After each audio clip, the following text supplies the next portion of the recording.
What's up, guys? It's Alpha Hawk back with another YouTube video. I'm gonna give you one guess on what we're doing. Nah, it's not that. No, it's not that either. We're gonna be doing today a little upper session. It's going to be more of a heavy back focused upper session, so you're welcome. I'm going to probably title this video something like Batman Back Day, even though it's not specifically back. It's going to be an upper session, but anyway, just a little bit of clickbait, never hurt anyone. Hope you guys are having a fabulous day, and if you're not, then there is really no reason not to. Some of the worst shit might have happened to you, and even then you can just take a step back and realize I'm not dead, so this isn't over. You know, we're going to recover, we're going to bounce back and get even stronger. That's kind of what the gym's all about, you know, just getting stronger and progressing. You know, whenever life throws some shit at you that's tough to deal with, just pray for strength and you'll get it, bro. You'll get through it. So, what am I doing talking to my camera in my bedroom? I ask myself this quite a lot. Can you guess what the pre-workout meal is? Oh, we got the signature. Well, I say signature, but I feel like the pre-workout meal often changes. You know, it goes from being ginger nuts to Pop-Tarts to oats. Where I'd say this is probably the most healthy for you. I don't know exactly if the honey's organic, but we're trying our best. We're trying our best. Organic oats. Can you give me any points there? Like, hopefully. So we're gonna just scran this, and let me give it about an hour. Because, you know, oats and peanut butter, not the quickest digesting carbs or meal. So you always want to make sure that when you're having a pre-workout meal, I say the most optimal time for it to digest. So for example, if I was having those ginger nuts and any fast digesting carbs, I would smash those and then pretty much go to the gym straight away, just because they're so fast digesting. It's pretty much pure sugar. However, with these oats and I've got an oat banana. I guess the banana's fast digesting, but everything else, not really. But anyway, I'm just gonna smash this as usual, then head to the gym. Hopefully it's gonna be nice and quiet, because it is a Tuesday. It's a Tuesday, 2 in the afternoon, which roughly when we're gonna be there. So I'll see you there.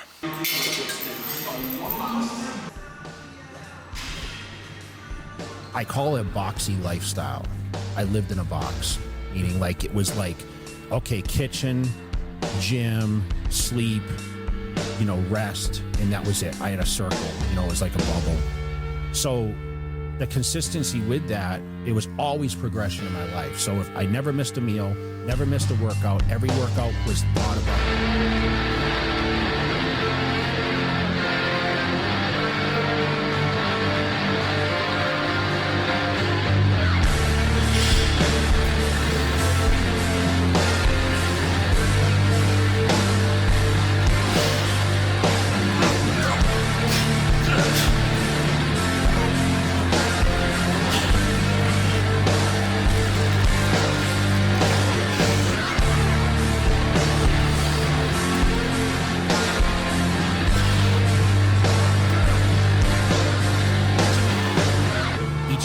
Exactly when I went to the gym and when I was going to train, what body part I was going to do, what exercises, how many repetitions. I went through it over and over in my head, and I knew exactly what to do. And that's what made me great at what I did, because I was just so dedicated.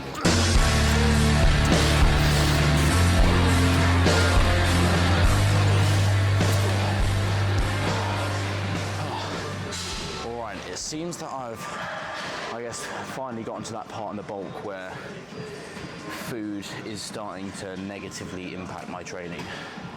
Now, not completely yet, otherwise we'd, you know, stop it and do a little mini cut. Those final few months and like weeks of bulk where, you know, you're purely just forcing food into your mouth, is like there is no part in your day where you are not full. So that, I guess, you know, over time will only make you feel more sluggish. But you know, we have still got until Christmas. Well, not till Christmas, until the New Year's, where then we're going to eventually start cutting down, which is going to be nice. I definitely prefer cutting to bulking, but obviously in terms of training, training's going great. But, you know, we just got to push through this last extra few months of the bulk, and then the cut we all deserve and really enjoy. It's almost a blessing and a curse that I have to force feed food, because it means that bulking kind of sucks, but I'd rather have to force feed my food when I'm trying to get bigger than just be ravenously hungry all the time that I'm in a deficit. The most important thing when it comes to obviously bodybuilding is when you get into that stage level conditioning, which you're going to need all the help you can get to that. So obviously no fat burners yet, no unnatural substances, but yeah, just pushing through it. And I knew exactly what to do.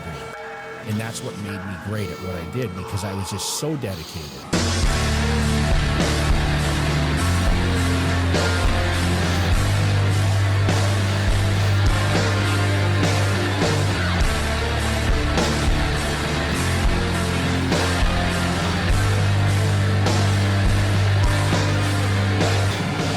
If I don't get this for at least 6 reps, I'm gay.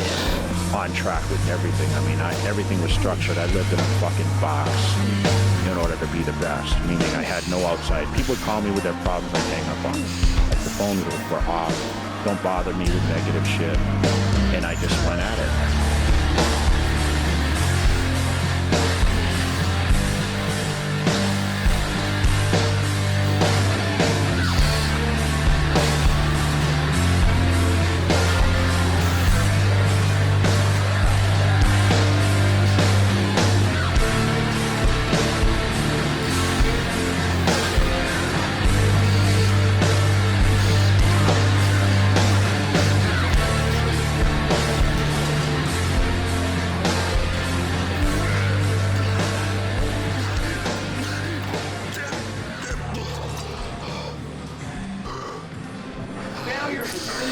Thank God. Now, the only place to go from failure is to win. You have to achieve failure. You have to take it that far.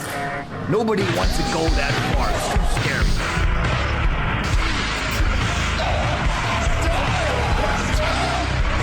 Squeeze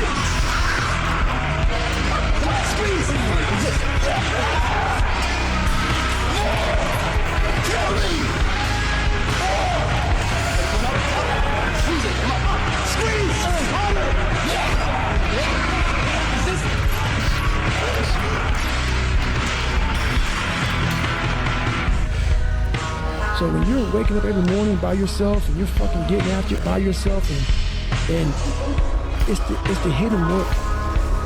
People see 1 minute video of me running and shit, and like these fighters, you know, they see during the fight, after the fight, they don't see motherfucking what they deal with every fucking day. I'm like, God, I shouldn't be here. Because every day, even though they're fucking the best in the world, that little motherfucker at 7 or 8 years old is still in there saying, oh man, I shouldn't be here.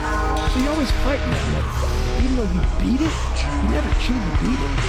In order to train as hard as possible, you must retain a clear image of your purpose. Once your goal is sharply but realistically defined, all that remains is carrying out your plan. Don't, however, worry about your individual potential. Potential is only the expression of a possibility, something that can be expressed accurately only in retrospect. In other words, you'll never know how good you might have become unless you try.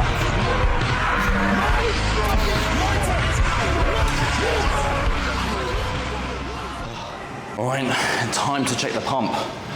In the bike room, obviously, because it's the best lighting. Hopefully no one surprises me in here, because the last few times I've come in here to pose, there's been a spin class that has, you know, actually not been scheduled, but they've just come in to say hello, which has been quite funny, but it means I have to stop posing because they need their bikes.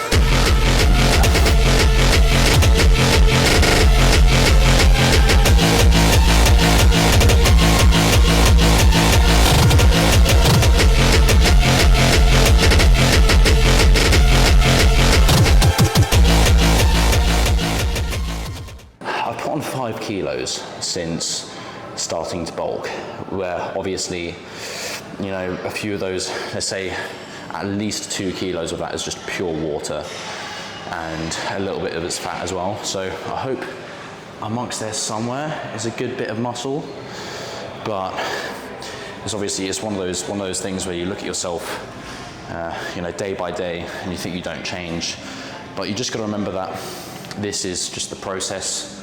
It's a long process, and it kind of sucks. It's never going to be easy. Otherwise, everyone would look jacked. So it's winter time now, so most people are bulking. You know, just stick to it. Actually stick to it.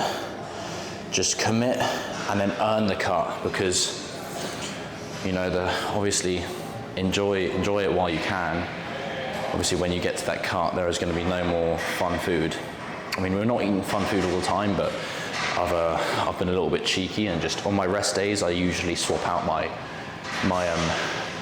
calories from pre, intra, and post-workout carbs with the Ben & Jerry's. But I'm lucky, so that's still within my calorie limit for the day. You know, it fits in there perfectly, which is quite cool. That's going to be it for today's video. Peace out.